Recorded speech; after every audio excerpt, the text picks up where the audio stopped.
Oh, Samac's already here. He Oh, it's was cool. Oh, I should pull up your stream too, huh? he was here 2 minutes before the Uh, stream even started. what a bro. This is his league. He has to be here. Yeah.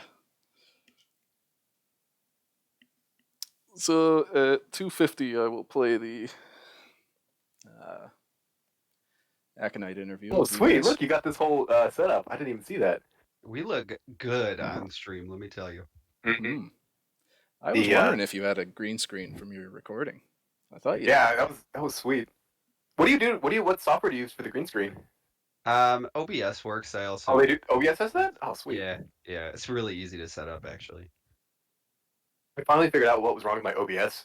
I don't know if you ever saw that. I uploaded one video from my monotype tour that I was doing in that other league, and the audio was fucking terrible. Yeah, It was super choppy, but I figured out what was going on, so we're all it's good always like now. little things. It's like Because my hard to old figure setup, I was connected to like one of those USB docks, so every time I would plug it in, it would shuffle and scramble around like which screen was which, and it would fuck up all the audio. So out. I'm just using my wife's computer now. Just an HDMI cord, it's so much easier. Yeah. What you drinking, Daddy? I got some whiskey here. Ooh, what kind? Oh, Jameson. Ooh, You know that not playing mid around. shelf, baby. That's where I live. that's rough. Where's the Johnny Walker Black label? Ooh. I'm a teacher, man. Relax.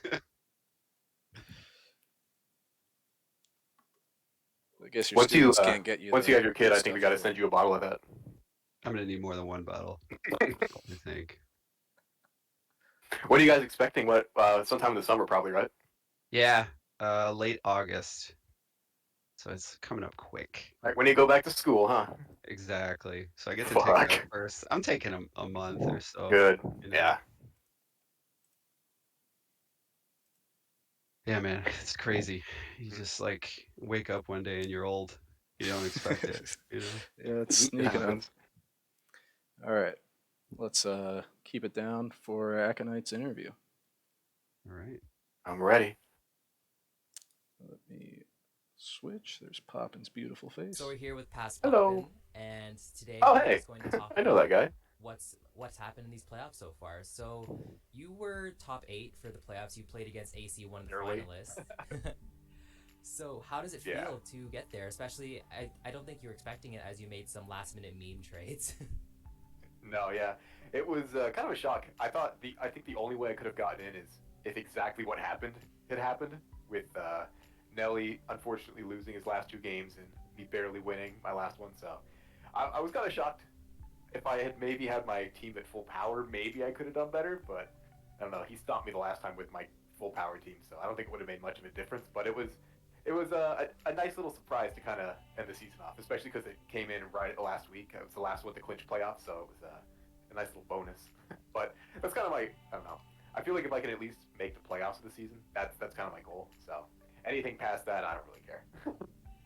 You know, I was really nervous about it early in the season because everybody's like doing those tier lists and they're like, this guy's got the best team or like one of the best teams. And I lost my first two games and I was like, man, I fucking suck. I better start winning.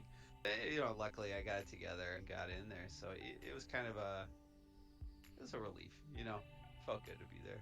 Well, there you go. I'm just saying, what do you think went wrong in that match? We saw that Dynamax Quagsire both games, and it did Yeah. get a lucky. It did get a crit. I don't know if it mattered, but who knows? I don't think at the end it mattered. I think maybe for that knockout, but I think it all kind of went wrong when I saw Kaparasha on Team Preview. I had I had planned out my team to do some kind of weird stuff. I wanted to do like I never got to show my full Tapu Lele set, and I don't remember. I don't think I made it.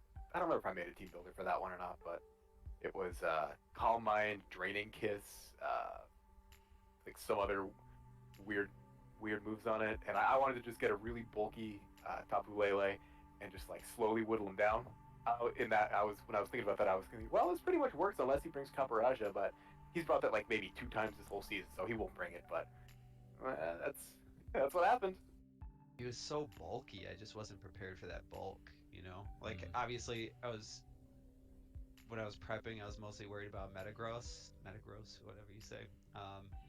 So I felt like I was kind of ready for that, but Persian and agree on. Like I didn't really see that coming. I just couldn't kill them. You know, obviously it went to timer, and if that didn't happen, who knows what would have happened game two. You know, at the end. But man, he stalled me out. He had a good game plan there. It definitely worked. So I think what went wrong is that AC is a very good player. to summarize it up. Yeah, he definitely is. He's proven that going to the finals. And Yeah, so, for sure. talking about that, it's AC versus Braff, you know, and Braff's a mod. AC's a really good player. Neither of them have made it to the finals before, and so. No, I'm glad we didn't have any kind of finals rematches. It's not to say anything against Steve or Sticky, but it's more exciting when we have fresh faces every time, you know? Oh, 100%. I definitely feel that. And so, just looking at their teams, what do you think will happen? Like, is there anything you're expecting to see them do? Do you kind of have like a thought about who's going to win? Like, Yeah. So in the whole kind of matchup, I don't know. It feels like another match where Moltres is going to go in and kind of finish off the season that it dominated. But that's also a pretty predictable thing. So I don't know if he's going to do something weird like in our playoff game where he brought it on the team but didn't bring it either game. So both their teams are pretty versatile in what they can do. So I think it's a more even matchup than I initially thought it was. I thought that AC probably was favored going in, but that might just be because he beat me twice and I barely beat Braff, so maybe it's just kind of personal bias. But I think, and now that you kind of think of it, I don't think they played the regular season, did they? nope. It's their first Yeah, time. it's completely new.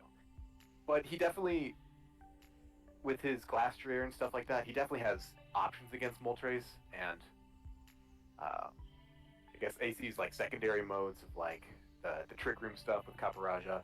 He also has pretty good answers for with Hippowdon. You can't really win that matchup with Caparaja. So I don't know. It'll be interesting. I'm gonna slightly put my bets on Braff's team, and I think that's just because it can do more and has more pieces that can come. And I don't even know. I'm slightly putting my money on Braff. AC is crazy. That guy is really good. Braff, I always call him the Wonderkind because he's like 12 years old or whatever, but he is so like clever. He has like a really unique approach to the game, and I kind of like whenever I see him play, I just never know what he's gonna bring. And most of the time it works out. Like he's beating people twice his age. You know what I mean? Yeah. So I'm kind of hoping the kid wins. I'm rooting for him. But I feel like he's a big underdog. This is kind of like the season of LDA, in my opinion. I thought after the draft, I thought he had one of the best teams, and he made some acquisitions, obviously like some huge moves that really improved his team. So I mean, he deserved to be here more than anybody else, and I'd put my money on him if I was a betting man. That's fair. And yeah, thank you for your time, and we will Absolutely, man. We will shoot right back to you and Daddy. Absolutely. Take it away, me. All right.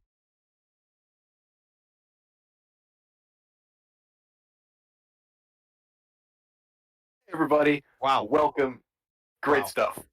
Incredible. I mean, 2 future Hall of Oh. Famers that Aconite got to interview right there. It's just incredible. Mm-hmm. Yeah, it's a great season, a great couple people to have in the final match. I mean, AC's had an incredible season. Brass had also a really good season. You can't say either of them haven't. So I'm really looking forward to what we got going on today. Exciting stuff. I think anybody that goes up against AC every week is the underdog. And he has not lost a lot of games this season. Clearly, you just look at his record. When you look at his record, when you look at his individual Mon KD ratios, it's ridiculous. It's the best stuff we've seen so far in this whole league from the each man season. is a monster. Exactly. But you can't count the kid out. No. There's a reason AC has 2 titles of championships on the server, and Braff, like you said, he's the wonder kid. There's no other way about it. That's right. When I get whooped by a guy who's 10 years my younger, I feel bad, but it's not an accident that happens. Absolutely, absolutely. And I mean, AC took down some big opponents this season, including the two future Hall of Famers that we saw in the interview earlier today. Exactly. Um, really incredible stuff Yeah. coming from him this year. So, Mhm. I mean, everybody's already heard our opinion on it. I can't wait to hear what Steve and Jordan have to say about it later. Yeah. Can we get into the awards? Is it time? Absolutely. Let's take it home. Let's run it. All right, you want So to start us off, Poppin? yeah. So we have a couple awards for you guys today. We all submitted our submissions for these different awards. We voted as a community. So we are going to run through them and let you guys know who is truly deserving of the awards that matter more than the championships, the fun awards. So first up, we have MVP, and this one I don't think is going to shock many people, but with a 45% vote, we have the LDA's Galarian Moltres. So a round of applause for Moltres. Don't think many people are shocked about that. I'm definitely not. That's who I voted for. Not a And surprising one there. You know what no, I'm surprised about? He only got 45% of the vote. I thought it I would know. be. Yeah, we had runners up with Gigalith and Cryogonal for that clutch week against Sticky, but Which arguably is more important than winning the championship. You know, mhm. when Cragnell beat Sticky that week, I think that was a big Yeah, moment for the league. it Really was a great solidified moment. a moment in real VBLS history. You know what I mean? So It's up well there. done. It's number two for a reason. That's All right. right, Daddy, take it for the next one. All right. Number two is the best support mon. Now, this one was a little bit closer. So the winner with 36% of the vote was Polytoad. Uh, And that's just not you skewing the numbers. That's not my bias. That's what the it's people voted. here. Steve can show it later if you don't trust Hmm. me. The runners up for that one were Indeedee and Scraggy. So, Right. And um, those two make sense. Scraggy had a lot of crazy upsets in the later half of the season, and Indeedee just I can't imagine a better support mind than Indeedee. But after all the work Polito put in with its rain, its helping hands, I know that beat me just helping hand alone, but it was definitely a real contender, and it pulled it off with double the votes that Indeedee and Scraggy both got yeah, Polytoad was brought to every game and made a major for a impact. reason. Got For them a to the reason. playoffs. So, Yeah. Scraggy, you know, we hear about Scraggy every day, so I'm not surprised that Mhm. that was a runner up. I think that was a little bit of a psyop from Sam, just I think so mentally too. putting Yeah, putting that image in our brain. it's a little mod collusion maybe. Um, Exactly. you know, we're gonna see a lot more results, but I want to give a shout out to Bohm, I believe is Mhm. how you say it. His name is gonna come in as a runner up many times, and that guy had a crazy season too. What a team! Mhm. What a team! Exactly. When he and Brad played in the playoffs, it was honestly an upset. His team is whack, dude. It's crazy. Insanely And good. he kind of remind me he had a time guy kind of team, right? Where you have five pieces that just click together so well. You bring them and you win, and then there's a sixth kind of flex spot. He had some Rabombi fun. Araquanid went off one game. It's a crazy team, and he definitely. I don't remember if he won any awards, but he definitely He won was up awards in our there heart. in quite a Mhm. few of them. Yeah, and that Gigalith that he brought every week was just always insane, always I surprising. think he single-handedly bumped Gigalith up to tier one for next season. Absolutely, absolutely did. All right, All right. next one. Pop in Yep. best build. All right. Best build. This one was an interesting one. I liked I like seeing what everybody had submitted for their idea of their own best build. So running it down, we have another pretty clear victory with a 45% plurality. We have Sam's SmackDown Terrakion and Dynamax Doug Trio. I don't remember what week that was against, but I just remember whoever was the unfortunate soul that he played against got just smacked by that. It was brutal. You will not see that coming. That's for sure. No. That is absolutely deserving of the award. Mhm. Yeah. After that, it was a pretty even smattering. The only other option that got more than one vote was the levitating Heatran and the exploding Munchlax from Steve. A fan favorite. I think maybe people were less inclined to vote for that due to the trauma of experiencing it.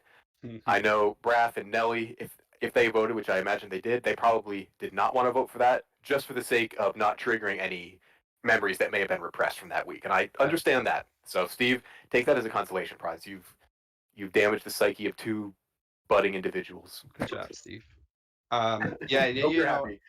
based on just the posts in our chats, you might think that Munchlax and Scraggy should have been contenders for MVP this season with how much we discussed those two Pokemon. Interesting to keep seeing them popping up. Possibly the only NFEs to be an S tier alongside Dustclops. So just throwing that out there. All All right. right. What's up next? Next one here we got is best duo, and this one is not much of a surprise to me either. Right. This one makes sense. This, you can make an argument for each one that was nominated for this, I would say. But we had our runners up were Indie Male and Thievel, which is a very interesting combination. That's a runner up. Exactly. And our other runner up, Tangrowth and Munchlax, second runner up. Those two were tied for second place, but the winner for this one is Hatterene and Indeedee Female. It is So classic combo. you did win this category, and I mean, come on. Yeah. How could you not pick this one? It's been dominating the game since Sword and Shield first came out. That's all right. those like over 2 years or like over a year ago now, right? So it's a time proven combo. It works. You can set up Trick Room. You can do side spam. Anything that your opponent's not ready for, these two can do, and they do it great together. Right. So and you can prep for it, but it doesn't matter. It's yeah, you can try. So damn good, you know. And Exactly. just the amount of duos the guy had on his team. His team was just infuriating. exactly. He had Indeedee Hat. Great, I can take care of that. But can you beat Venicol? Right. That's more of a tough question. If you can do both of those within 4 mons, right? And So surprise, that's- Gigalith beats everybody. So, You might think he's got a Sun team. Boom, switches to Sand, and then right. Dynamax weakness policy Gigalith, and you're done. It's kind of the story of his season. Those two and just all his different combos together. If we had room for people to submit more combos from his team, I think he would have won probably 1, 2, and probably 3. Definitely possible. Definitely. For sure. And I really expected him to go a little further in the playoffs, but Yeah, I digress. I did too. I digress. All right, next one. This is a big one. Yep. Best post-draft acquisition. Now, this is a big award, and it was kind of a blowout. With 90.9% of the vote, it's Galarian Moltres from LDA. And I can't really say that shocks me. I don't think it should shock any of you. The only other Mon that even got a vote was Casey's Greedent with 1 vote to 10. And his Greedent did put in work. I'll give it some preps there. It was definitely a kind of a surprise hit, you know? It deserved the nomination. It deserved the 1 vote. Did it deserve the vote? I don't know. But compared to Moltres, that was AC's team was all set up. It had Tapu Koko. It made Sam real sad. But then I think it was week 3 or 4, switched for Moltres, and everything changed. That's when his domination really began. Yeah, I mean, if you go back and watch our initial VOD, I thought LDA was one of the best teams at the beginning of the season, and then he made some changes and just became better. So it's insane what some of these players have done in this league this year. And coming up next is the best value pick.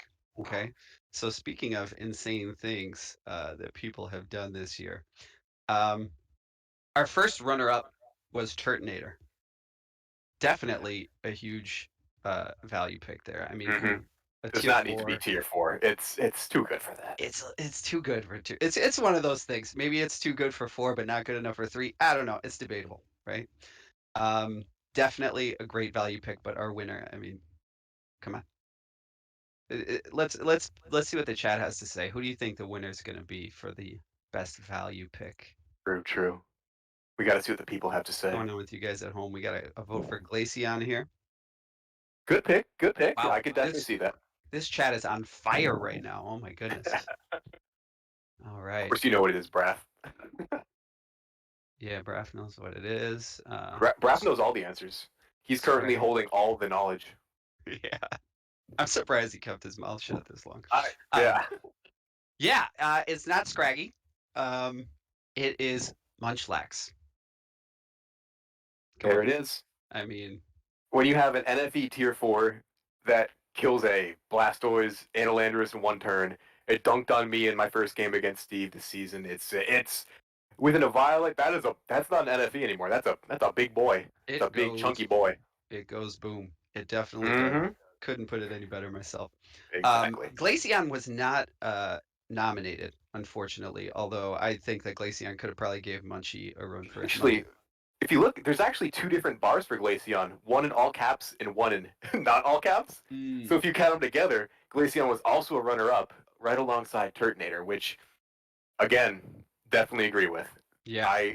Minty's Glaceon was ridiculous this season. So those must be write-ins because I feel like if Glaceon was on that list, it could have gave it a run for its money. But For sure.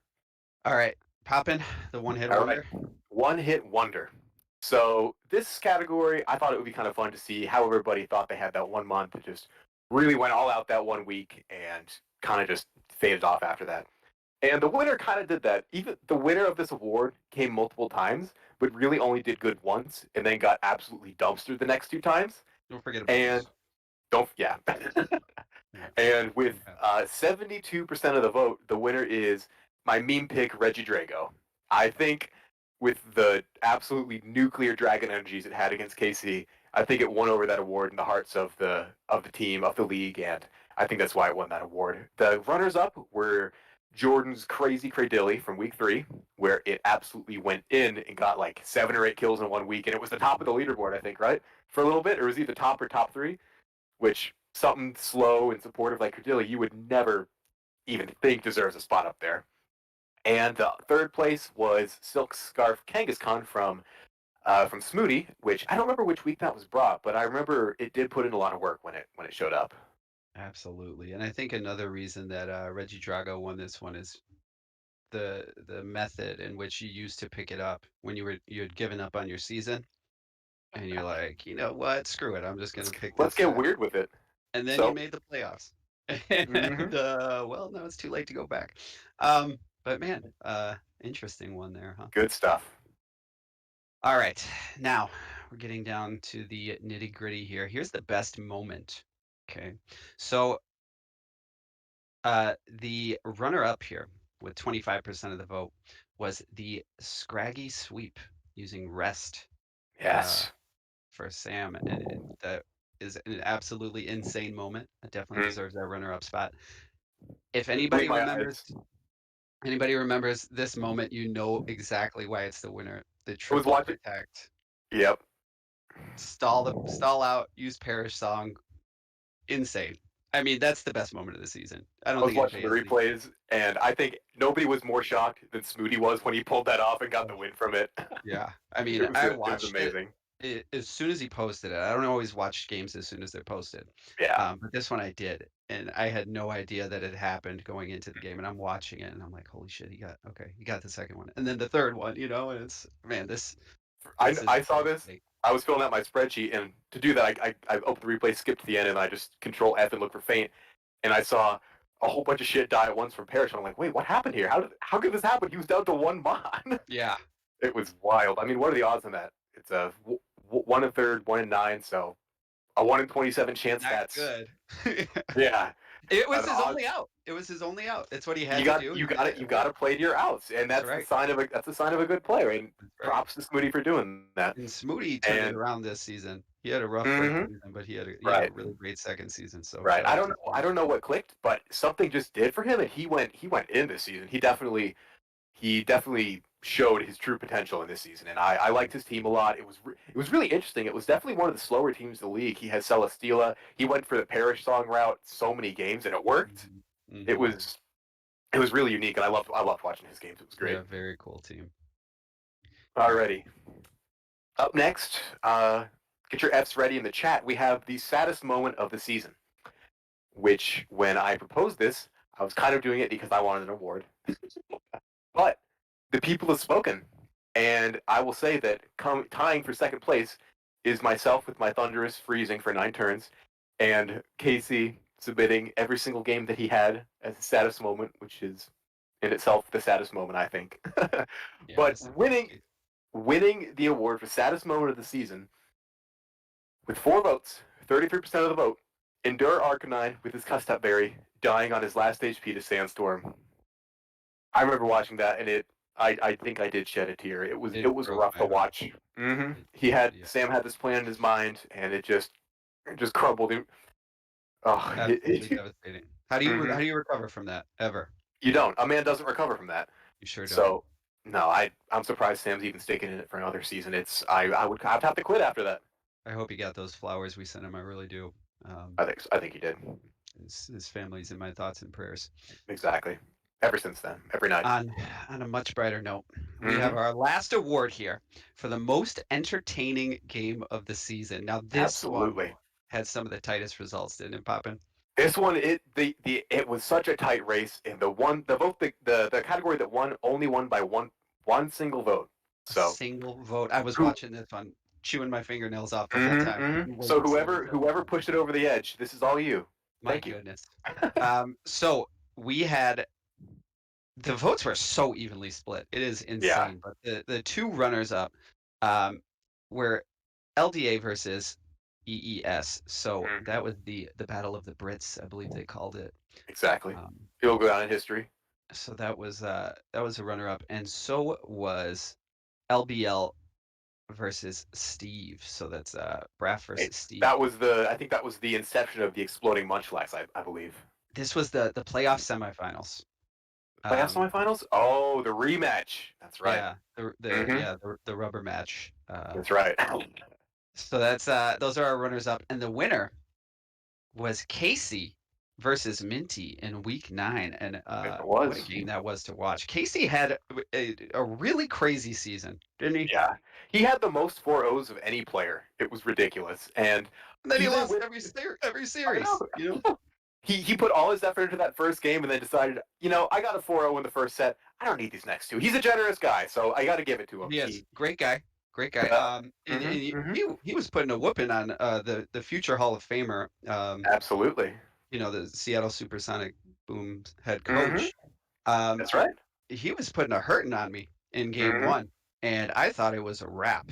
And then the next 2 games, I think he did that to all the original mods, right? You, Spraff, and Sam. He just smashed all he in game smacked 1. us around. Mhm. And sometimes when you win that first game, you got to stick to the game plan. Sometimes, That's right. you can play these mental gymnastics where sometimes it's like, okay, well, he's expecting me to run the same stuff, so maybe So I'll I'm do gonna this. switch this, but if he predicts that, then I have to do this. But it's that first game. If you get that 4 in the first game, that's a moral victory. I think in my book. So Absolutely, he absolutely. absolutely earned this. And this game in particular, I think is the one where he named his green Bites, or another one, and then it used Bite to kill all of his psychic types. Incredible, and that's another reason that Greed didn't deserve that vote earlier for best acquisition. Because, Exactly. yeah, using Bite over Crunch is pretty. It might not have won as many games as Galarian Moltres, but it won more moral victories, and That's right. that's worth a vote in my book. It won a place in my heart. That's for sure. Exactly. I'll never look at that little Song of the South looking guy again. Well, that is it for our pregame show. Now you heard our thoughts on the finals. Real quick, Poppin, if you had to pick one, who's your winner today? I think it's the Wonder Kid, man. They're both great players. AC they both have pretty good teams, but I just think, I don't know, maybe for the history books, I want to see the Wonder Kid win one. What about you? How are you feeling? I'm hoping. I'm crossing my fingers for the Wonderkind. Exactly. I don't like his odds though, so I gotta say I'm going for AC today. All right, we got a tie. So when we pass it over to Steve and Jordan a bit, I want to get their point of view, see what they have to say. I'm sure they've analyzed a little bit more. They're going to be casting it, so I'm looking forward to seeing what they have to say and what their thoughts about it as we see it live. So That's right. Back to you guys. absolutely, take it away. Thank you, gentlemen. And give me 1 second as I resize all these windows.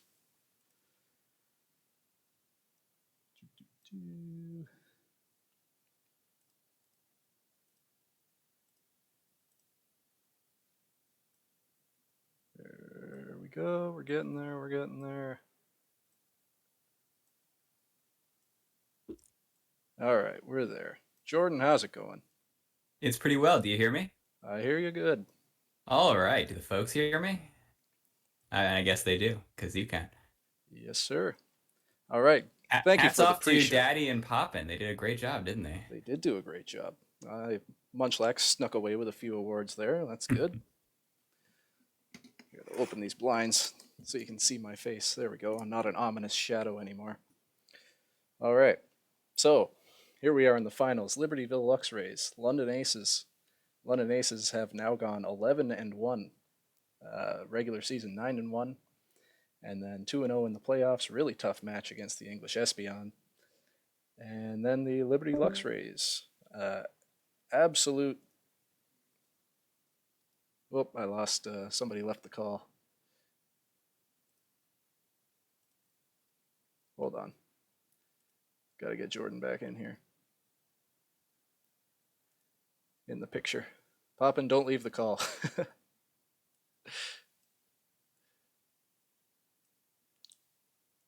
Libertyville Luxray absolutely dominating the Undella Unknowns and then sneaking away with a victory against me with that last turn flinch.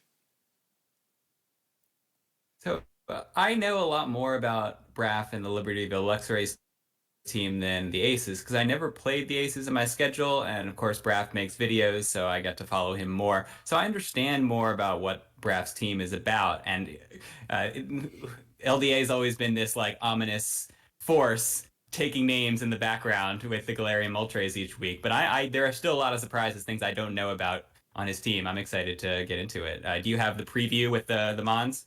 I do. Let's throw that Awesome. up. There we go. So with the London Aces, we've got Galarian Moltres, the male Indeedee, male Meowstic, Alolan Ninetales, Togedemaru, Chandelure, Gourgeist, Copperajah, Audino, Quagsire, and Thievul. And the Luxrays, we have Glastrier, Gmax Blastoise, Landorus, Hippowdon, Klefki, Musharna, Stoutland, Tangela, Fletchinder, Magneton, and Turtonator. Yeah, it's if you're coming from other draft leagues, you might think, hey, these are kind of sketchy teams. And you'd say that our league is relatively restrictive in terms of what you're only allowed to have one fantastic Mon, two really good Mons, and a lot of the picks have to come from the basket of weaker Pokemon. So I think it's fun in that way that Pokemon like Magneton and Ardino and Quagsire get their time in the sun.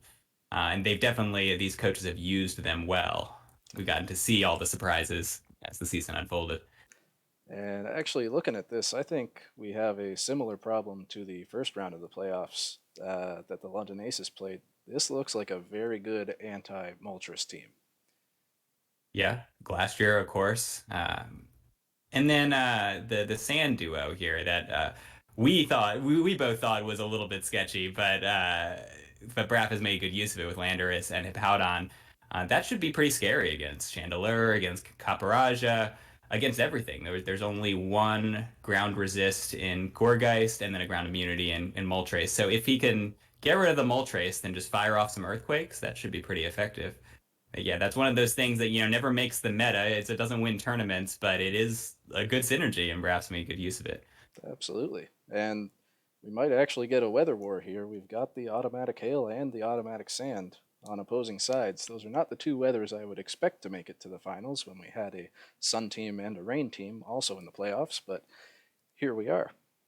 Oh yeah, Ninetales Alola doesn't have its typical hail partners. I wonder how it's been used this season. I guess maybe it procs Moltres, maybe of course just setting the hail and or doing Aurora Veil, it's doing its job wonderfully. But definitely, from my perspective, it's kind of a wild card. Well, we do have some pregame interviews here with Aconite did an interview with both AC and Braff, and let us check that out. Nice. All right, so I'm here with AC, one of the finalists for the VBLS, and congratulations on being in the finals. How does it feel? Thanks. It's more than I expected, realistically. Like last season, I got to quarterfinals. Like I'll be honest, like I was hoping for semifinals, but like when I dropped in my team, I was a bit like after like a week or two, I kind of thought it wasn't exactly the best, and I was thinking like if I get playoffs, then I'll be fine. But the transaction I ended up doing made my team a lot better than I expected. I ended up first, and like at this point, I'm in the finals, so go all the way. Yeah, it feels amazing. My original goal for the season was just do better than last season, so win my first, hopefully get to playoffs and win the first round. But now getting to finals, I did not expect it, especially the fact that I beat Steve, which surprised me. And if I win, then I have no idea what my goal for next season will be, and if I lose, then my goal for next season will be to win. That's fair, and it's especially surprising to be able to defeat the previous season champ, and he may have been memeing a little bit, but Steve is also an amazing team builder and a great player, and watching their match, it's just amazing to see how you just maneuvered around all of his tactics. So big congratulations there. And so for this final, we also know that AC is a great player. So just knowing your team and knowing his team, what do you think are your biggest strengths coming into this match? I think a few of my biggest strengths are that, like, his whole team, aside from his trick room mode, are special attackers, and I don't think he'd bring a trick room mode versus my team, which has a very strong trick room mode to counter it. So I can prepare for that with like light screen and assault vest. I think my biggest strength is like my planning. Cause like I think I've always gone for like every single match. It's like I always have like an idea of what I want to do going into the game. Like no matter what my opponent is leading, I just always try to have a lead that can like counteract it, so that even if there's something that's like a bit of a surprise to me, I always have like tools at my disposal to be able to like play around it pretty much. Yeah, that's definitely something I have seen in watching your matches. So that definitely makes a lot of sense, and I'm very excited to see what you're trying to pull off. But on the flip side, is there anything that you might consider a weakness coming into this final? Speed, realistically. Like, well, mainly trick room. Specifically for this matchup because I think he has Mishan plus Glacier, which is a very concerning combo to need to deal with. And it's like, even like in prep, like it's something that's really annoying to be able to like to try to figure out ways to be able to lead to where I can either deny trick room or I just automatically lose to it. And yeah, you didn't end up facing Raph in any of these regular season plays, so it's just something you haven't been able to practice again. So I can definitely see that coming into factor here. Some weaknesses are just the fact that he doesn't have many obvious options to bring, so I'm not quite sure what to prepare around, because he could bring almost anything. Are you expecting Raph to bring anything in particular to this final? Well, it's like there are like I'm expecting him to bring Michon and Glacier because I think Trick Room is his best way of playing against my team, and obviously this is the best way he's gonna go for it. But around that, it was like a bit of a mix, like so stuff like Clefty, which is potentially an issue because of screens, and like my team isn't really bulky enough to like survive through multiple times of red screens. Like especially if it's like a screen, it might be an issue if he sets it up, because then his team's already bulky enough, thinking like Glacier and Mishana, then stuff like Stoutland. They're naturally an issue to deal with extra bulk will be worse. I mean, other than those three, I think he could bring anything. Hard on Stoutland is something I was thinking he might bring, just because like my team is not that fast, and like I think Stoutland and Sand doesn't even need any investment to help speed my whole team, even with like have like a choice off or something. So that's something you might bring. Landers is a possibility, but I also wouldn't be glad if he didn't bring it. But like, and then the rest is like, like Turtonator, he might want to fully commit the trick room, so he might bring it. Tangler maybe wants redirection.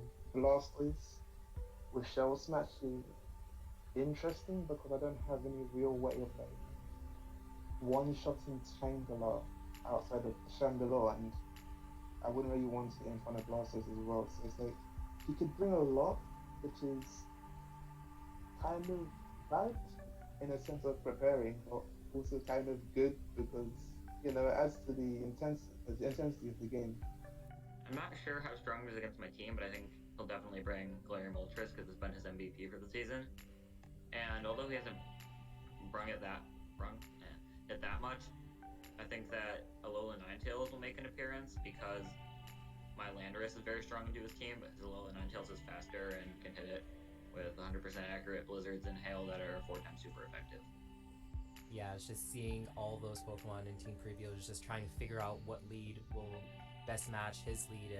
It's a very exciting part of Pokemon. I am very excited to see how this match will go. Good luck, have fun to you, and happy prepping. Thank you. Thanks, no problem.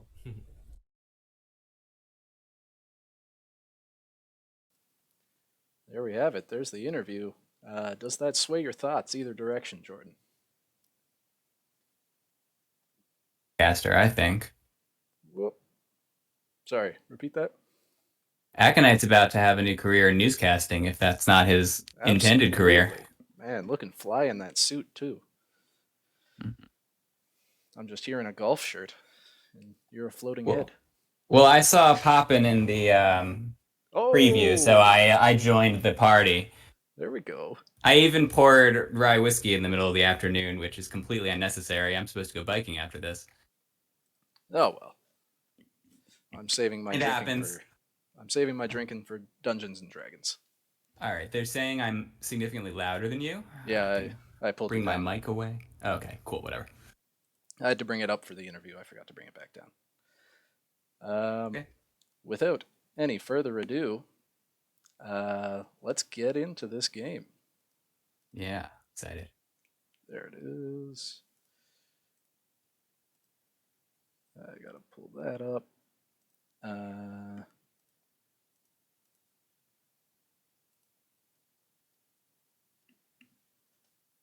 All right. Hopefully the audio is coming together correctly. Ignore the giant blue rectangle. That's just to block out the items, so we don't get any information we don't want. And so we see the London Aces bringing Moltres, Meowstic, Togedemaru, Ninetales, Copperaja, and Quagsire. On the side of the Luxrays, we've got Landorus, Hippowdon, Glastrier, Klefki, Turtonator, and Musharna. Yeah, the Trick Room mode that LDA was worried about has definitely come out in force here. Last year, Turtonator and Musharna. Musharna procs either of Turtonator or Glastrier's weakness policy, and then they just go to town. That should be a scary part of this matchup, I expect. So the Aces want to avoid Trick Room, and Braff wants to set Trick Room. Yeah, that Glastrier definitely looking pretty strong against this entire team. Outside of the Copperaja, nothing really to hit it super effectively. Yeah, and then nothing to burn it. I would have expected Chandelure or something to come to burn it. Meowstic does have Prankster Charm, so that could cut down the Glastrier. That's true. Yeah, it should be scary. Prankster Charm, he could also do some Prankster Fake Tier stuff as well. Ooh, yeah. Maybe he just relies on the Copperaja. Maybe we get a Copperaja addition to the logo. I've never relied on Copperaja. No, Copperaja's pretty terrible. Though in Draft League, anything can be good. That's true. All right, let's see what leads we've got. We got some good music there too.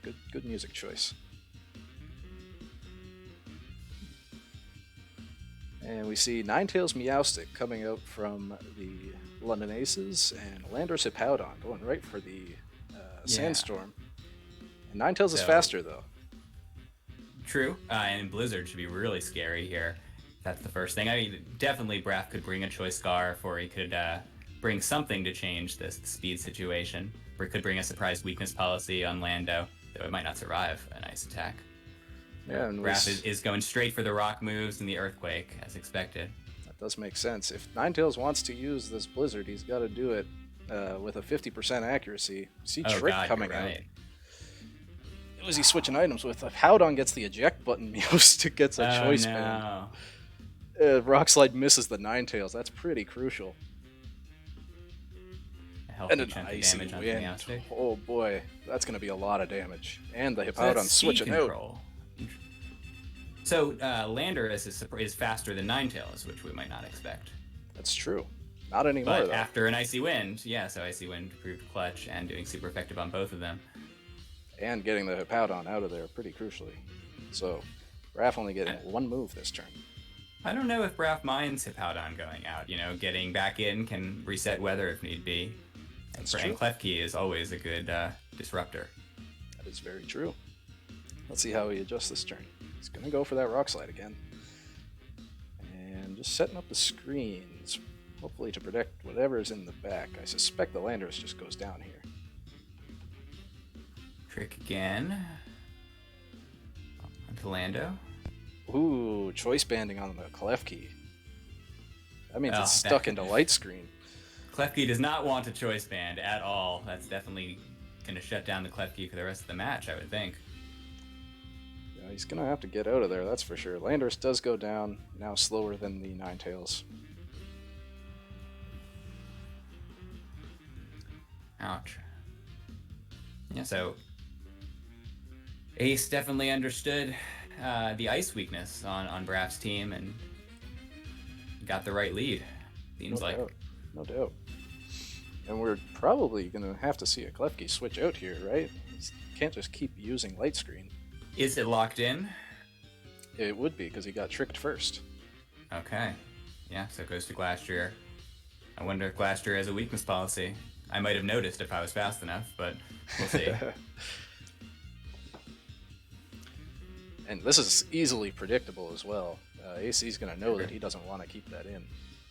Which means you can fire off anything you want into that slot. Ooh. Or maybe just double up onto this Hippowdon. Oh, Okay. freeze dry. Is it going to be able to hang on? It does. Wow, that's a Both. tanky Hippowdon. The rock slide. Oh man, everything's hanging on by the skin of their teeth. It's not even going to die to sand. That's with a critical hit as well. So Ninetales feints to sand next turn, so that means don't pay attention to it, or pay attention to it because it's threatening here. That's true. If he doesn't do anything, well, I imagine the Hippowdon goes down anyway unless he wants to switch it out. The real question is, what's he going to do with this Glastrier? And maybe Meowstic has something else up his sleeve to deal with this Glastrier. There are no protects on either of these guys. No protection from the hail, from the ice. That's a good point.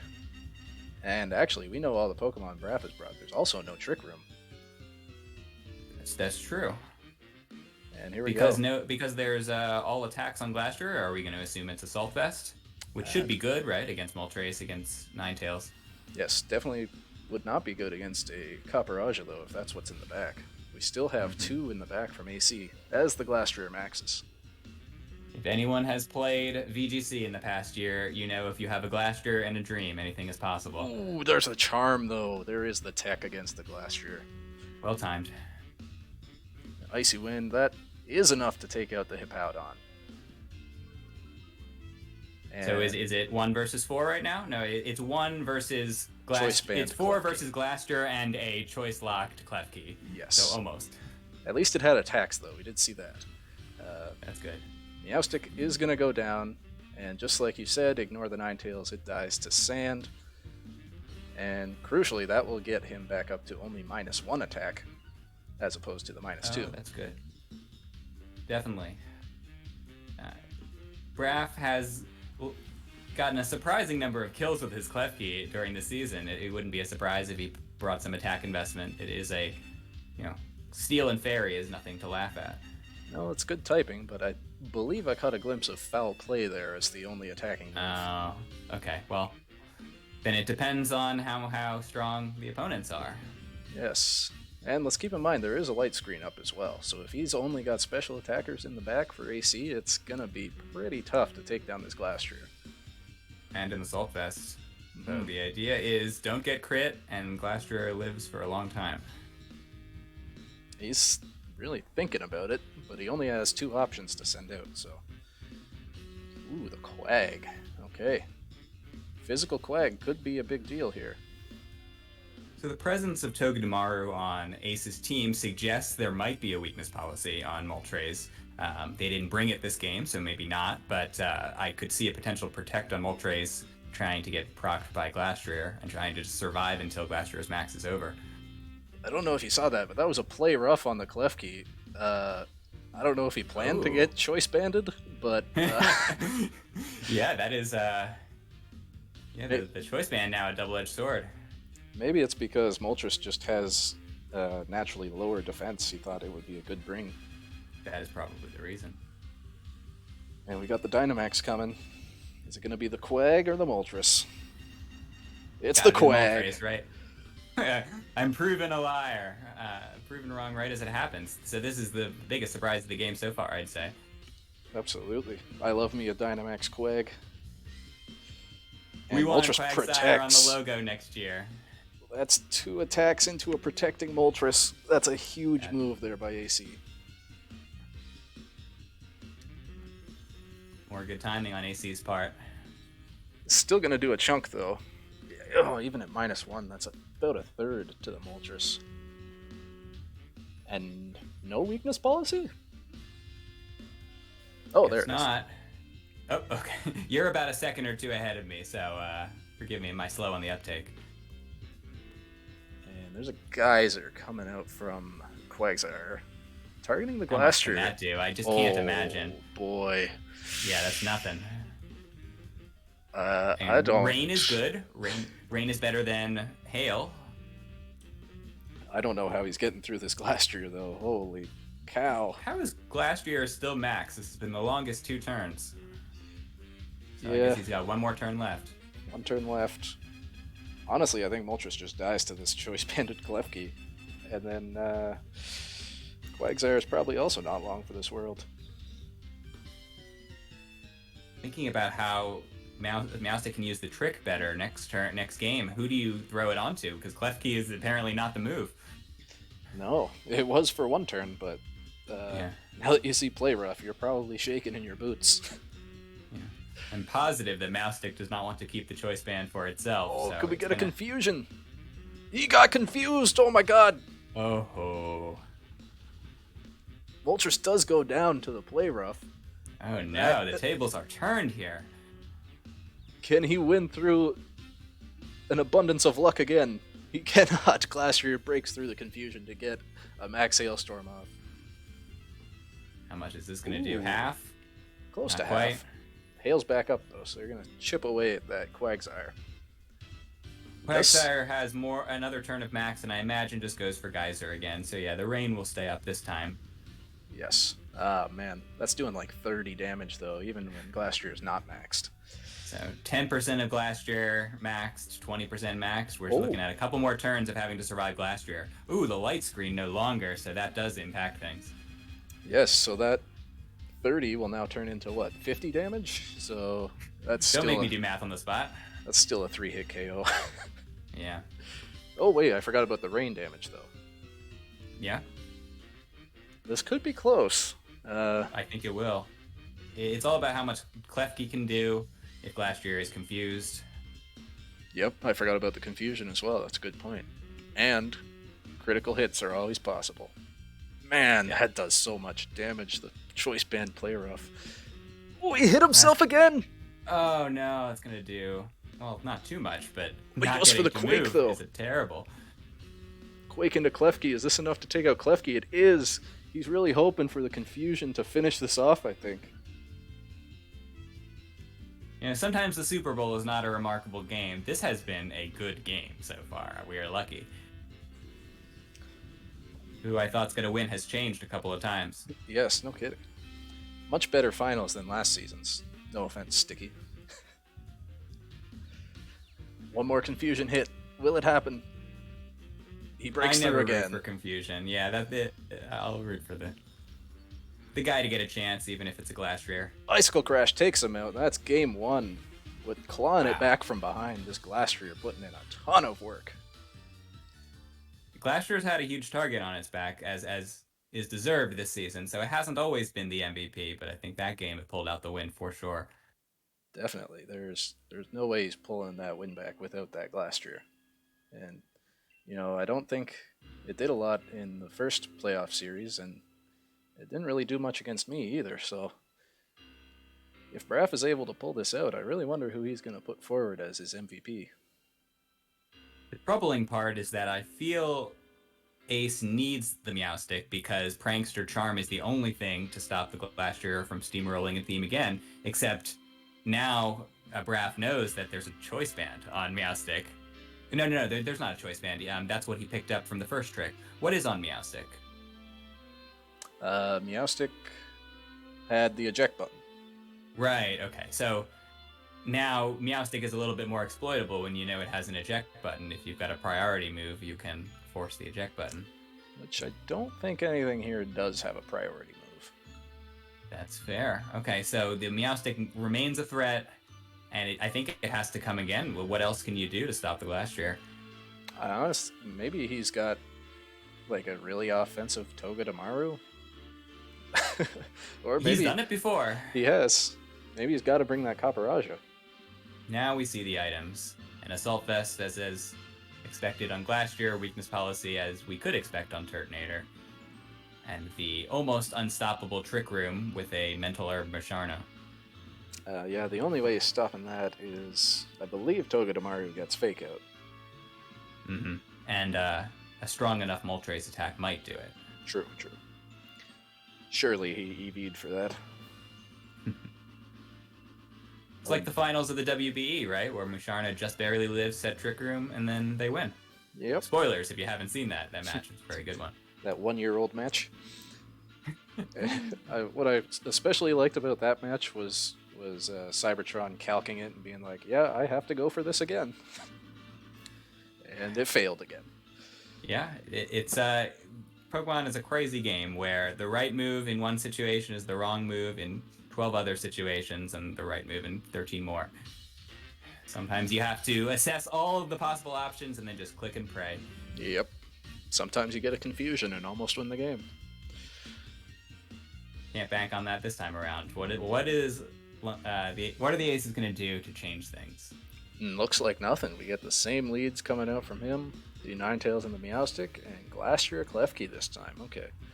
So maybe he wants to just try and get Glastrier out of here with the Trick Eject button?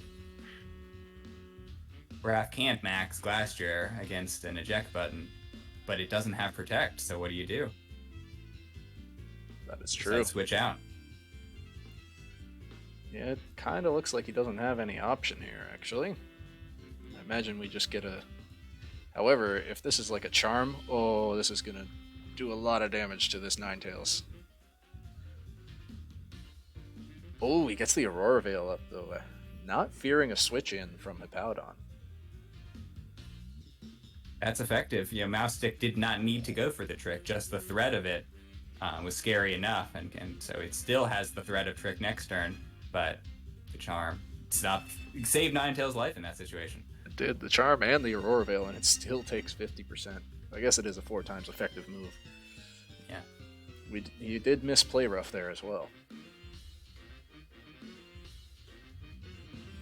Does Braff have an alternative maxing option that's not Glastrier? Don't recall what he brought in the back. I don't either. And I did Because not if see not, what he went for there. should switch out the Glastrier at some point. It's currently not being terribly threatened by the two on Ace's side. No, that is true. And we know that unless there's another Charm coming out, he's going to pick up that KO on Ninetales. There is another Charm. This time in a Klefki. Interesting. As Klefki, Spooked by Play Rough from last game. yeah, Klefki throws up the light screen. And Freeze Dry, I'm guessing this Ninetales only has ice moves. That's nothing. That's a shame. Oh, and he does go down because the Charm went into Klefki. And I imagine you can just switch out this Klefki right now, right? Yeah. I assume Ace decided that there's no reason to switch these guys out, that would just be taking more damage on his more important mons in the back, and he just had to wait for one to go down so he could get in a better position. True. Well, there's the Caparajah. He Okay. did bring it, so maybe this is his answer to Glastrier. Yeah. Oh, but there it goes. Reflect, presumably the play here against a Caparajah. Yeah, I imagine But- that foul play could do a ton of damage to this thing as well, too. Definitely. Not resisted against a big attack stat. Here comes the Hippowdon. Gonna set up that Sandstorm. Ninetales' job is over, though. He got the Aurora Veil up. He's dead. So the A Sand very is gonna... gutsy play to not max the Caparajah against the Glastrier. Well, the Glastrier does have reduced attack, but if the Aces feel they need to max here, then Braff should be able to stall it out with Powdon. That's true. Luckily, he does not max. Instead, just goes for the high horsepower into the Klefki. With that Reflect up now, though, he does not go down. That was a safer play for sure. Did some good damage. We know this Hippowdon has the Choice Band, and we know that AC knows that too, so I wonder how he's going to get around this, because it's a lot of damage coming out, even though it's been charmed twice now. Charm? best move of this game, of this set. Ooh, foul play doing nothing to Meowstick. And he gets ejected out. Moltres in the back. Did Braff think about this eject button play and predict what was coming in with a super effective attack? Let's see. Definitely not, as he crunches the Moltres. Ooh, break! Exactly the move he needed to stop those screens and to stop the screen setter. Big turn. That is a huge play from AC. What a bring. Now Ace has 2 maxable Dynamax threats on his side of the field, so there's a little bit of question as to who ends up getting the nod. And he also knows that the Hippowdon is locked into Crunch. Oh, man. Not only that, but it's -4 attack. So, is it going to stay in and do nothing? Looks Just like can't. Has to switch. It's unfortunate. Well, let's see what the Landorus can do. He's just going for Earthquake. I think he's trying to kill his own Hippowdon because he's not switching out. If he doesn't protect or max this Caparajah, I think it goes down to this. If it's Sand Force, it's going down to this Earthquake. He switches it out. Good play. Okay. Unless it's Gorgeist, which it is not, then everything takes a lot of damage from Earthquake here. There's a Protect coming out from Moltres. Earthquake is going to hit the Hippowdon and the Meowstick. Wonder if it does enough through the Aurora Veil onto the Meowstick. It does! Holy moly, that's some damage. The crit through the Aurora Veil. I feel Probably like that mattered in that situation. Unfortunate.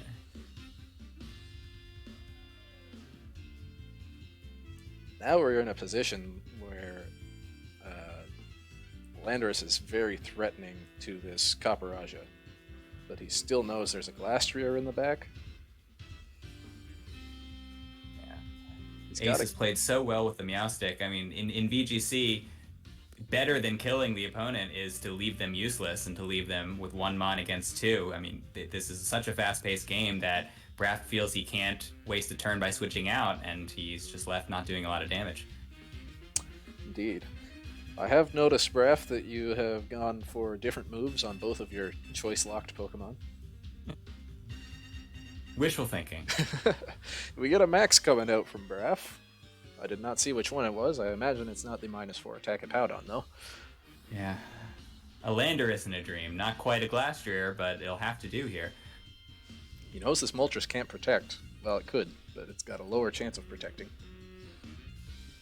Yeah, the Max Rockfall into Moltres is my guess, because I did not notice what he clicked. And there's no weakness policy on Moltres. Wait, we did see it last game, didn't we? Yeah. Okay. And it is the Max Moltres, so I'm guessing this is not going to be a Max Guard.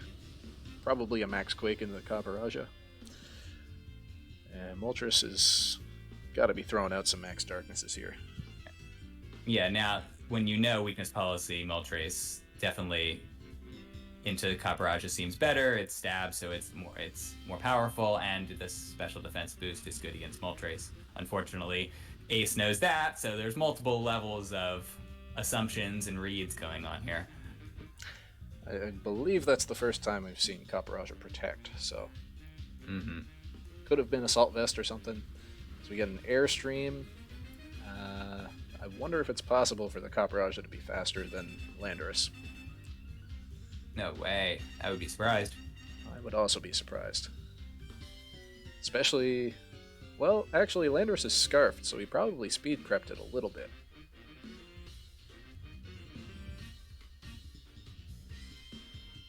He's just going to Quake into Caparajah. Actually, Moltres Landorus is Scarfed and Dynamaxed right now. Yes, he is. Against when 2 good teams against each other who have thought about this matchup a lot, you know that you always end up in unpredictable situations, and this is one of those situations. I do not think Braff expected to max Landorus coming into the game. Nope. And there goes the -4 Hippowdon, bringing back into the Glastrier. Still at full health. The Max Guard. Expecting a Rockfall here, probably. Instead, we get another Quake into the Caparajah, who is not faster than the Landorus, and Copperrush is definitely going down. 3v1. Brap. Yeah, definitely made the right play in that situation. Knowing he had the Glastrier in the back, he probably knows he lives a Max Darkness, I'm guessing. And yeah, Lando's at +2 special defense, and actually the Glastrier also has a special defense boost now. A Moltres in a dream. Yep. This dream is about to be pelted by rocks, unfortunately. Part of me thinks his best play is going for a Max Guard again and then going for Fiery Wrath flinches. But he's going for the Max Darkness, which does 30 damage to the Glastrier. Little. Assault with the best Glastrier was a wonderful bring here. And there's the Max Airstream. That's taking Moltres down to half. That'll activate the Berserk. But we're going to have an Icicle Crash, which, if it hits, should finish off this game.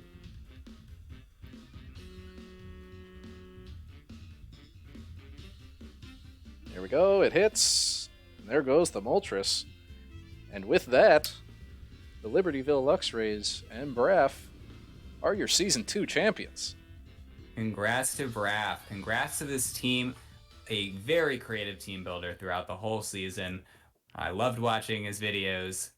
Never knew what was going to happen, whether it was Dynamax Klefki or the various Hippowdon builds. The one he had against you where it was stalemate and you never knew when Hippowdon was going to break through. Wasn't the most important factor this game, but did power up the Landorus, which did prove pretty important. Mm-hmm. And we actually do have a post-game interview with Braff, once again from Aconite. Let's see it. Once I pull that up, I gotta switch my tabs over. Oh, never mind, we got the right tab. Braff really digging this face cam. All right, let's get into the post-game interview. Won the VBLS Season 2. How does it feel? Yeah, it feels amazing. Like, after the game was played, I almost thought it was a dream, and then I spent like just the whole hour doing nothing because it was just like soaking it in. It was awesome. And you definitely brought some really interesting things. And let's just like talk through the game. And so when we went to team preview, it's just like what were you feeling like when you saw AC's team? Like, is it exactly what you were expecting? Did you see some surprises? Like, yeah, it was mostly what I was expecting. I was a little surprised that there wasn't Indeedee, and a little surprised, but not really as much, that there wasn't Chandelure, because I kind of thought he might bring Chandelure, to, like, as a last year counter, but he didn't. Indeedee I thought he would bring just because I don't have a dark type, and size spam is very good, so I was kind of happy to see neither of those, and then the rest was mostly expected. and so game 1, we saw you have that Choice Scarf Lando, and I know you said you were concerned about Ninetales outspeeding, and so Choice Scarf was a really smart bring, but unfortunately that Rock Slide miss on that Ninetales maybe could have picked up a KO if it wasn't sashed. That was very unfortunate, and then your Hippowdon getting tricked, and just everything was getting a little bit out of hand. But you were eventually just talk me through like those first couple turns. You seemed a bit behind there.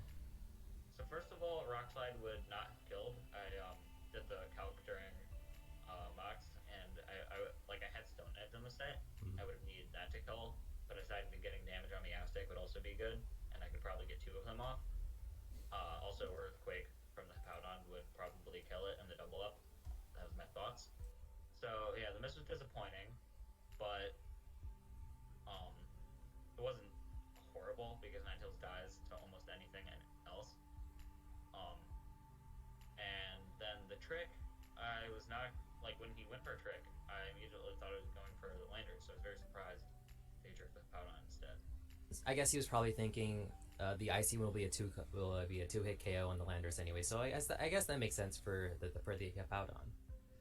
But funny enough, later on the Klefki ends up getting switched to the Choice Band, and it actually ends up that was a bit of a hindrance because of the light screen having to switch out. But eventually that became more of a help because it was able to take out Moltres it was at like I think 70%. It's just took out that Moltres, and so he was eventually had to respect that Klefki. I think that was a very funny part of the match.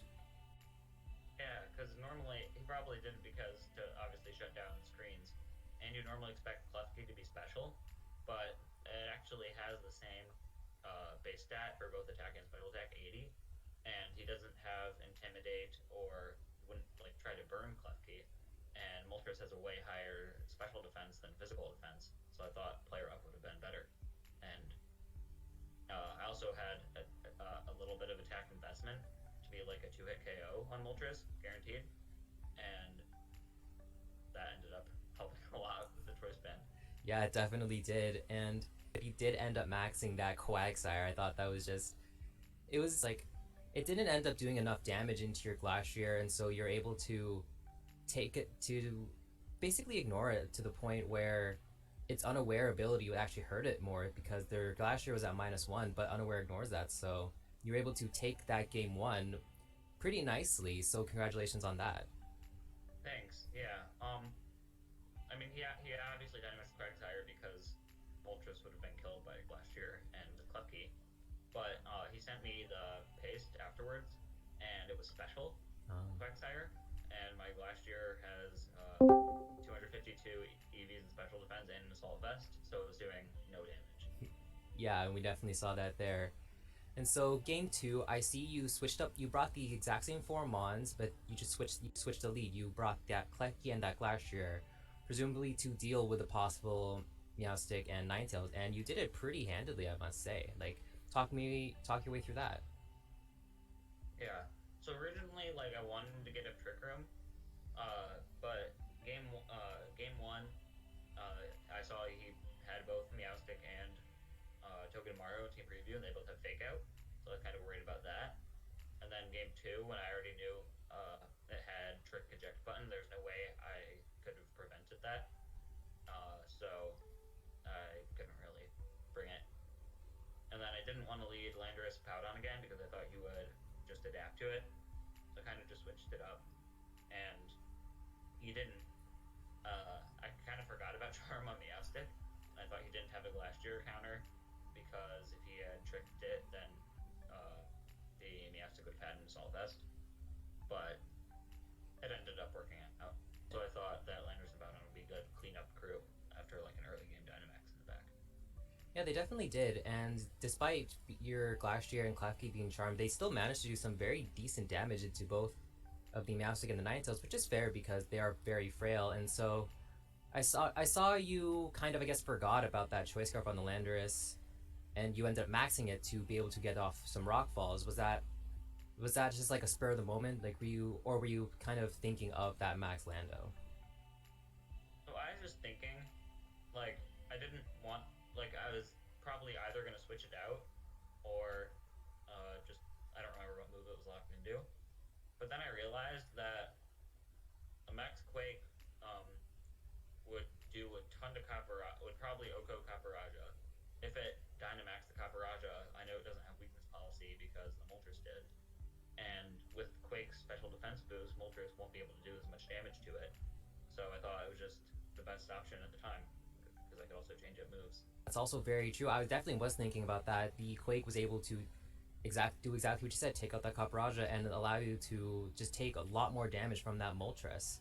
And so you definitely did play that game super well. You take a very good 2-0 against AC, and then yeah, it's just big congratulations. You've taken the lead. You are the winner. Yeah, I will say though, a lot of things could have changed in those games if he hadn't protected some of the turns he did, because he made a lot of protects when I had gone into the partner. Sometimes I'm going to be honest, I didn't really understand them at the time, so I think I got lucky with his thought process. It's always difficult to know when to protect and when not to. It's always a risk in doubles. And just some final questions. I know you said that your Trick Room mode was very good against good against his team because he didn't really have much of a Trick Room mode. But you never ended up bringing Masharna. So in the pre-game interview, I mentioned I didn't expect him to bring Trick Room because I have a strong Trick Room presence. That was the main thing. yeah, I just didn't bring Musharna because I thought because I realized in T preview that he had counters to it. Turtonator was kind of contingent on Musharna because it was actually a physical Turtonator, but with head smash, but it had weakness policy and needed Trick Room. But there weren't really too many other things I feel like that I could have brought, so just those 4 ones that I did bring did the job well. Yeah, they definitely did, and it makes sense to bring that Glacier without Trick Room because you made it so specially bulky, and then with its natural defensive bulk, it could handle quite a bit from that Copperajah. So I can definitely see why why you didn't bring that Trick Room. And so you talked about in the pregame interview, if you won, you have no idea what your new goal would be. Now that you've had some time between the game and now, do you have any ideas on what a new goal might be? My first goal is to get a good draft for next season.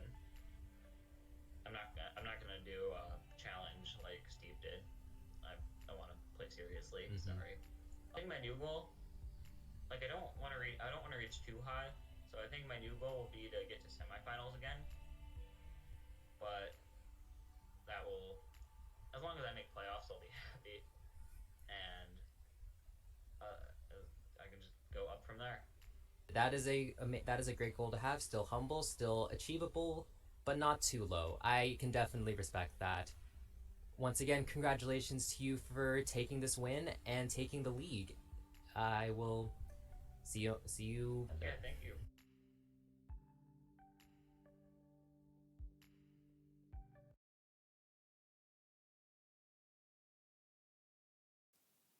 Let me change this.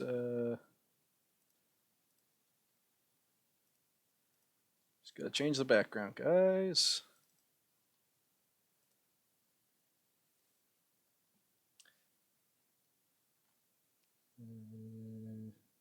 I think it's this one. That it is. Yeah. Steve, competitive Pokemon player, also audio video engineer. Exactly. A man of multiple talents. Who would have known?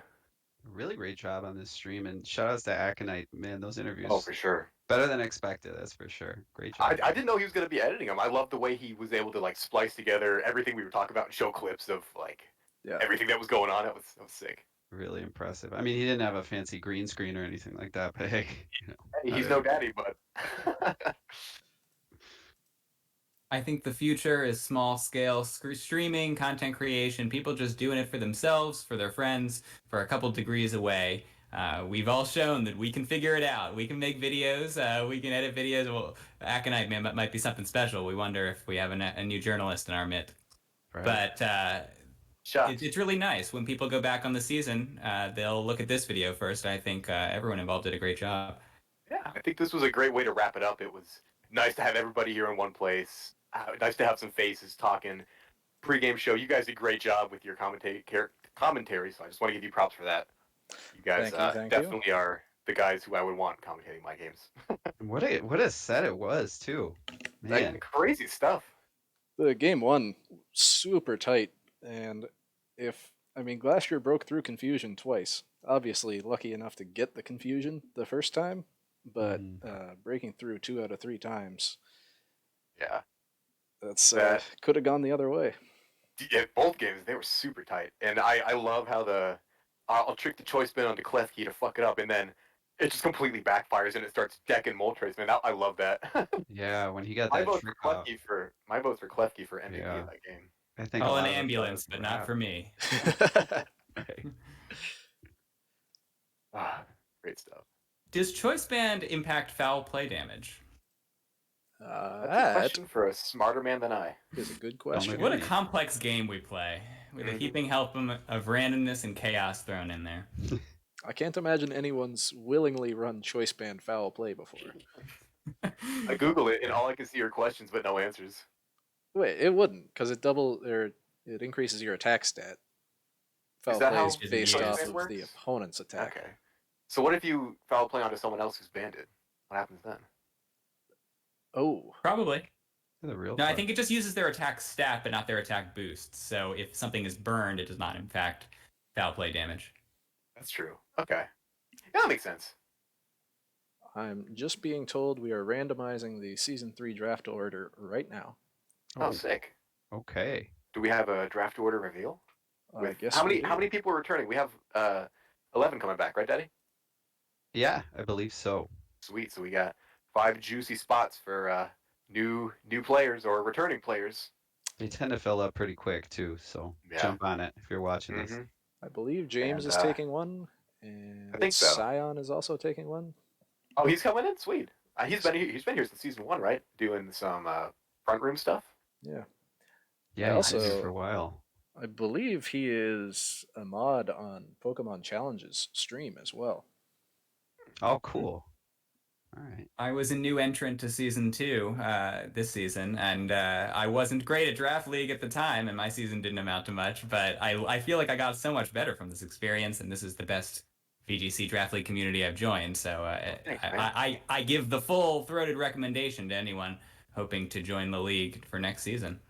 Yeah, I know. I told you guys I made a team builder video and I kind of gave everybody a shout out. I'm not going to post that because I'm way too lazy, but I did want to say thanks to all you guys who have been here from the beginning. You know, guys like Steve who have been making content for our league. It's awesome. We really appreciate it. We love it. And the last year has been a tough year for a lot of us, and it's kind of cool to have this little community that we built where we can just get online and bullshit with each other. Sorry, excuse me. You can edit that out, right? Yeah, live editing. Just kind of talk to each other about Pokemon and take our minds off of the stress of the past years. So shout outs to the mods. We have a great team. And yeah, man, you guys are great. So I'm happy to be in this league. I'm sad that I'm probably going to miss out on the following season, but Yeah. Damn kids. Gotta get through that baby phase quick, man. Come back for season 5. oh man, I'll be around. Maybe I'll do some commentary. For Absolutely, season man. 4. Exactly. That's what we like to see. Yeah, and if this anybody is- wants, if anybody thinks they've played a particularly fun game, I am always down to do an impromptu cast of any game during the week. Like Smooty, you should have sent me that triple protect game. I will love to cast that. Oh, for sure. Yeah. Yeah. I think we You have said good games, and then it turned out to be a crazy game. Yeah, I like the group we have. We have a nice, diverse grouping of talents. Definitely, Steve and Jordan. You guys, Jordan. I don't know if you've done casting before, but you're definitely a fit for it. Like pretty spot on. And I know Steve, you've got experience, and you guys knocked it out of the park. You guys did a great job. Thanks, man. Well, thank And you. I have thanks not for done joining casting me, before. Jordan. I just like to talk, and I like to analyze. There you go. All right, I I got. like to talk, but I can't think fast enough to do the the casting stuff. So me and Daddy will get drunk. We'll handle the pre-shows. Right, we're good at drinking. I do have next season's draft order. Oh shit! Did you No. send it to you? Not with completely updated teams. How about, where are we at? All of us are coming back, right? Yes. Yes, though I am rebranding. I know. I'm excited. Have you revealed your brand to everybody? Or is Well, it should pretty be well known? Virginia Vicavolts. Yeah. If anyone follows the Jordan Plays on YouTube, I've got a new Absolutely, season bro. in full swing, and I am the Virginia Vicavolts there, and I feel like it's working out better for me. Absolutely. Well, A name makes a difference, man. Any True. time any of you guys post a video, instantly, boom, one like. I do my part. That's Same. what you got to do. VGC is not the biggest community. You got to support one another. Like, share, Exactly. subscribe. All right. Number 1 pick, Sticky and the Nova Scotia Sea Kings, who will That's a mistake. not be present. Reroll the Oh, draft. that's right. No, that's going to be a newcomer. Brooklyn Kangas, number 2, also not going to be in the league next season. So first 2 picks of this Definitely league get some are new open people in, for man. grabs. That's what we got Minty back with the first pick. Ooh, we get some fresh blood. Number 3, this guy, Waterloo Wormadams, Uh-oh. gonna be rolling the Uh-oh. dice and picking whatever comes up on the D20. You probably don't even want the first pick because you're going to be picking crazy stuff, and no one's going to be picking first round. I'm just gonna piss off so many people with, "Oh, I wanted that." Well, sucks to suck. Nice. New York Ninetales up number 4, and Jordan's DC Genies are number 5. Oh, okay. London Sableye, I believe, are not coming back. That was Ya Boi. And Braff, Season 2 champion, gets number 7, right in the middle. English Espion's also not coming back, get number 8. Bohm and the Undella Unknowns. Is he coming back? Oh, Believe so. remember. Anyway, he's number 9. Tom Zombie also not coming back. Gets number 10. London Aces at 11. Phoenix Suns, number 12. California Colossals, number 13. Primarina Primers. Aconite puts in all that work. He gets stuck at number 14. That's a good pick. Who's Oh, getting the yeah. wheel, though? That's what I'm wondering. Is it Poppinphresh? Halifax Hypnos. Who's number 12, bro? Get number 15, and the Seattle Supersonic Booms get the There wheel he is. at number Oh, 16. okay. Next season, I Nice. will be the Philadelphia Ash Whoopers, though. Okay. Is that for real? We're going? That's the new That's team awesome. name. Yeah. Good name. We get Honestly, can't wait for the logo. Quagsire Whooper on the wheel. First, second pick. Ooh. I got a plan. All right, no spoilers on the stream. Maybe I'll That's a tell you wheel guys pick about to it rival some other Sam's. time. Hey, I think Quagsire is more valuable than Driftblim. Scraggy though. What about Scraggy? True. What about Scraggy? Well, guys, I think that'll do it for us. You guys have any Absolutely. last-minute shout-outs or Thanks for having us, Steve. It was Yeah, a I good just time. want to. Thanks for hosting this, Steve, setting us up. Thanks to everybody who tuned in to watch. We wouldn't be here without you guys.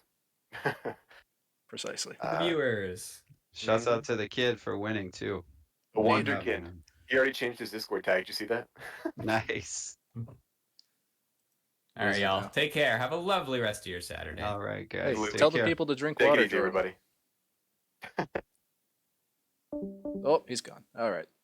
Thanks for watching, everybody. Peace.